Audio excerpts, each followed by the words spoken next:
You're working in Adobe Photoshop, you're doing a good job. Your document's getting complicated because you're using a lot of layers. It's not unusual to merge layers together.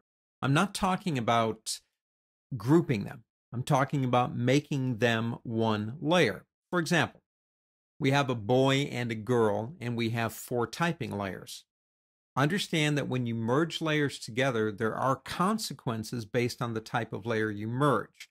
Let's start with the boy and the girl. They're just standard run-of-the-mill layers, separate information. There's no reason why we're keeping both of those things separate. We might as well put them together. One way we could do that would be to go and select, by holding the Shift key down, boy and girl, either right-clicking your mouse, which is fine, or clicking the Options button up here for layers, which is another way to do the same thing, and going down to one of 3 options. We have Merge Layers, Merge Visible, and Flatten Image. Merge layers, the inference being merge the selected layers. That's exactly what we want. We don't want to flatten it, which would make it one, and we don't want to merge the visible, which should basically be the same thing since they're all visible. Merge layers will make those 2 the same. You will notice the layer maintained the name boy because layer boy was on top of layer girl. It always maintains the topmost name. Not really a big deal, but that's why it did that. Let me press undo. Easier way to do it if the layers are next to each other. Select the layer that's directly above the layer you want to merge down into. Reach over on your keyboard and press Control, that's Command on a Mac, Control E, merge down.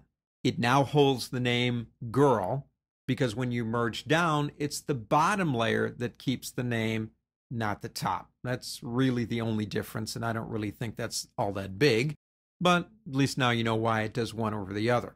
Let's press undo again. Love undo. We have 4 typing layers, merging layers in Adobe Photoshop. And I'm thinking to myself, why did I ever put those into 4 layers? That's dumb. I need those as one. So we go through the same process. We select this one and shift click down here, which is great, and press Control E or merge layers, either one.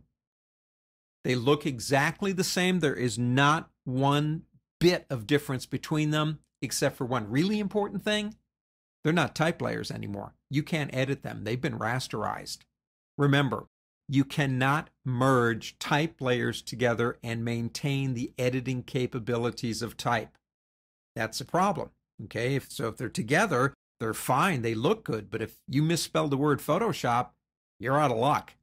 You're going to have to start all over again. So remember, you can't merge, or actually you can, but you can't maintain the type abilities of a typing layer if you merge them together. Be careful when you do that. Let me press undo again so we can get them back. So we're kind of back to where we started. We have a merge visible option. I mentioned that. Let's say, for example, that we want to merge boy and girl and background together. Turn off everything but boy, girl, and background. It doesn't matter which one you have selected. Just make sure that these aren't on. Either right-click your mouse or go to that option again up there and go down to Merge Visible. What it will do is it will merge boy and girl into background. Again, it looks about the same, except we can no longer move these guys because they're part of that background.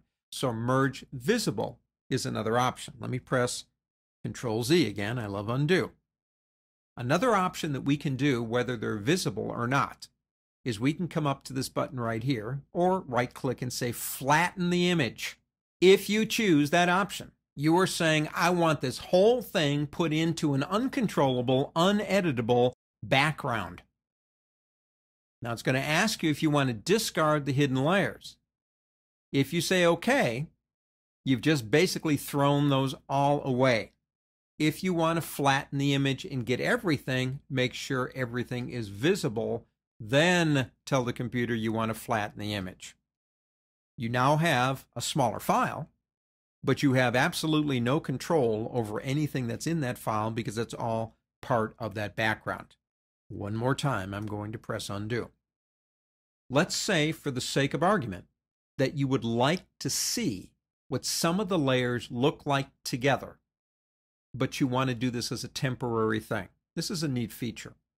I'm going to merge background boy and girl together, so I'm going to turn these off. Now, we've done this before, but now we're going to do it different. When we did a merge down, or merge visible, actually, in this case, basically those layers went together. We've lost the independence of the others. Watch this. I want you to go up with just these layers selected. Go up to this button right here. Go down to Merge Visible. But before you click the button Merge Visible, hold down the Alt key. Now click that button. That's Option on a Mac. You're creating a temporary layer with just those merged elements in it, and these originals down here are still there. You now actually have a merged layer with the boy, the girl in the background, but you still have the boy, the girl in the background as separates. I love being able to do that because sometimes I want to see what a layer looks like when it's merged with others, but I'm not sure if I'm going to like it tomorrow. Here's another reason. I can now move this as a single layer into another document, where if I needed to move these, I would have had to move them one at a time, all three. There's a lot of advantages to that. Merge Visible while holding the Alt key will create a layer with all of the elements that are visible compressed into one.